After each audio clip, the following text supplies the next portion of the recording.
ஏசப்பா உங்களை ஆசீர்வதிப்பார். இன்றைக்கே ஆண்டவர் உங்களுக்கு ஒரு வசனம் வைத்திருக்கிறார். வாசிக்கிறேன் கேளுங்க.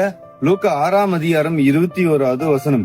இப்பொழுது பசியே இருக்கிற நீங்கள் பாக்கியவான்கள், திருப்தி அடைவீர்கள். இப்பொழுது அழுகிற நீங்கள் பாக்கியவான்கள், இனி நகைப்பீர்கள். சரிங்களா? இப்பொழுது நீங்க பசியா இருக்கிறீங்க அப்படின்னா கஷ்டங்கள், வேதனைகள், பாடுகள், ஒருவேளை ரொம்ப பசியா இருக்கிறீங்க அப்படின்னா நீங்க பாக்கியவன், திருப்தி அடைவீர்கள். சரிங்களா? உங்களுக்கு எல்லாமே மாறும். சரிங்களா? நீங்க ரொம்ப வருமானமே கொஞ்சம் தான் வருது, ஆனா கஷ்டங்கள், பாடுகள், சாப்பாட்டுக்கே வழி இல்லைங்க, ரொம்ப கஷ்டமாக்குதுங்க, என்னங்க பண்றது?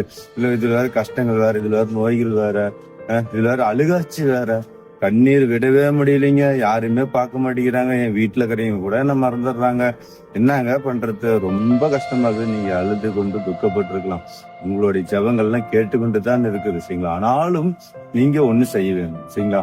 உங்கள் பாவம் உங்களுக்கு முன்பதாக இருக்கும்போது சரிங்களா எதுவுமே ஆண்டவர் செய்ய முடியாதனால தன் பாவத்தை மறைக்கிறவன் வாழ்வடைய மாட்டான், அறிக்கை செய்து விட்டு விடுகிறன் இறக்கம் பெறுவன். சரிங்களா? பாவத்தின் சம்பளம் மரணம்.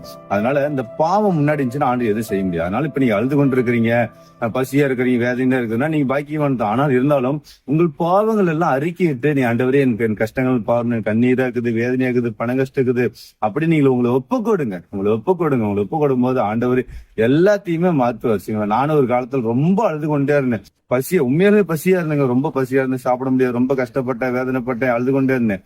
ஆனா அப்ப நான் பாக்கியவானா இருந்தேன். சரிங்களா? இப்பயும் நான் பாக்கியவானா இருக்கிறேன். இப்ப என் ஆண்டவரே என்னை ஆசீர்வதிக்கிற, என் துக்கம் எல்லாம் மாறிடுச்சு. அதனால இப்ப நீங்க அழுகுறீங்கன்னா நீங்க பாக்கியவான். சரிங்களா? பசி அப்படின்னா ஒருவேளை பசி, பாடுகள் எல்லாமே இருக்கும். அதனால நீங்க பயப்படாதீங்க, நீங்க பாக்கியவானும், உங்கள் துக்கம் சந்தோஷமா மாறும். சரிங்களா?